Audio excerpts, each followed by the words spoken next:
Bom, pessoal, hoje a gente vai começar a tentar estudar um pouco sobre como funcionam as tensões quando a gente rotaciona os nossos sistemas de referência, tá? A gente vai ver que às vezes quando a gente encontra um determinado tensor de tensões, né, é determinado basicamente pelo sigma xx, sigma yy e sigma xy, no caso 2D, certo? Lembrando que o sigma yx vai ser igual ao sigma xy. Uh, Nem sempre esse vai ser o sistema de coordenadas. O sistema que você encontrar vai ser o sistema de coordenadas que vai apresentar as maiores tensões. Então, vamos aprender, por exemplo, como que a gente escolhe o sistema de coordenadas, um sistema x', y', que vai te dar as maiores tensões normais ou as maiores tensões de cisalhamento. Tá? Então, lembrando aqui, por exemplo, no caso da viga, que a gente estudava quando a gente tinha um sistema de coordenadas desse tipo aqui, né, x, y, a gente encontrava para um determinado plano sujeito a um momento fletor um determinado valor de tensão normal, sigma xx. E se a gente também tivesse sujeito a um esforço cortante, a gente podia pegar um pedacinho da viga e a gente ia ver que esse pedacinho ia estar sujeito, né, a uma determinada altura, a uma tensão de cisalhamento, sigma xy, sigma yx. Bom, então vamos pegar o nosso novo sistema de coordenadas, né, inclinado a um ângulo θ. Né? A gente chamou de x', y', o novo sistema. Nesse novo sistema, a gente então tem uma face inclinada, a gente pode considerar uma face dessa aqui, né? Inclinada, por um ângulo θ. Então a gente vai chamar de essa área de A. E a gente pode projetar essa área como uma decomposição entre uma área vertical e uma área horizontal. Tá? Então essa área aqui à esquerda seria um A cosseno θ e essa área aqui abaixo seria um A seno θ. Tá? Sendo assim, nessa nossa face inclinada, a gente vai ter as tensões no novo sistema de coordenadas e nas faces retas a gente vai ter as tensões originais. Então a gente pode primeiro para essa primeira equação aqui, né? Vai ser basicamente a somatória de forças na direção x' igual a zero. Tá? E a direção x' é essa direção aqui, perpendicular a esse plano inclinado, tá? Seria o x'. Então vamos calcular a somatória de forças nessa direção aqui, tá? Então primeiro, o mais óbvio, a gente tem o sigma x' vezes a área, que é essa área aqui, né? Vai te dar a primeira força. A gente pode pegar o sigma xx vezes a cosseno θ, né, que é essa forcinha aqui vezes a cosseno θ, e projetar ela nessa direção. Então a gente pega o sigma xx a cosseno θ e multiplica por cosseno θ. A gente vai fazer a mesma coisa para o sigma xy. Tá? O sigma xy vezes o a cosseno θ.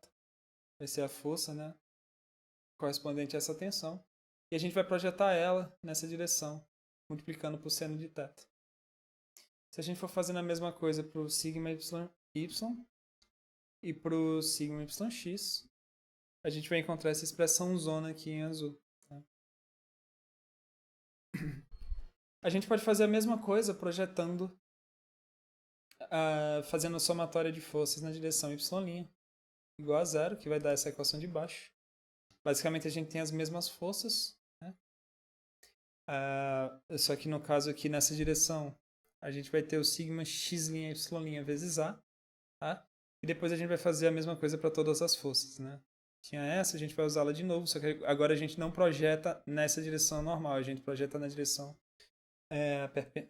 paralela ao plano, tá? Seria essa direção do sigma x' y', tá? Que é quem a gente quer estudar. Então a gente obtém essas duas equações que correspondem à somatória de forças. Corresponde ao equilíbrio, né? Somatória de forças em x igual a zero, x'. Somatória de forças em y igual a zero. São equações de equilíbrio. Mas que vão ajudar a gente a determinar quem que é o sigma x' e o sigma x' y'. Aplicando essas relações trigonométricas, né? A gente consegue fazer a substituição nessas equações, nessa e nessa, e encontrar as expressões simplificadas para quem que é sigma x' e sigma x' y'. Então, o que a gente vai encontrar? Tá? A gente vai encontrar que sigma x' vai ser essa expressão aqui, e sigma x' y' vai ser essa equação aqui. Tá? Analogamente, a gente podia ter feito a mesma coisa para o sigma y', a gente ia ter que usar outro tipo de triângulo aqui, né? Se a gente quisesse olhar nesse plano aqui, né, para calcular para o sigma y', a gente tem que fazer alguma coisa do tipo assim, né? Aqui seria o nosso ângulo θ, aqui a gente ia ter o sigma y', e aqui a gente ia ter o sigma y', para cá a gente vai ter o sigma xx, e vai ter o sigma y', ou y, desculpa, e aí a gente vai ter as tangenciais também, tá? E se a gente fizesse a mesma coisa, a gente ia encontrar essa expressão aqui. Mas por hora a gente vai se preocupar mais com essas equações aqui. Por quê? A gente vai ver que se a gente fizesse um gráfico e plotasse o nosso sigma x', y', que seria as nossas tensões tangenciais, as nossas tensões de cisalhamento, pelas tensões normais, tá? E a gente mudasse o ângulo θ, né, fosse plotando um pontinho para cada valor de θ diferente, essas equações são as equações que parametrizam uma circunferência, tá? Então você ia plotando os pontinhos para vários θs diferentes e formar uma circunferência. Tá? E a gente vai ver nos próximos vídeos que essa circunferência vai ajudar a gente a intuir quais que são, como que a gente faz para encontrar quais que são os valores máximos de sigma x' possíveis, né? E os valores máximos para sigma x', y', dependendo do sistema de coordenadas que a gente usa, ou seja, dependendo do valor de θ que a gente escolhe.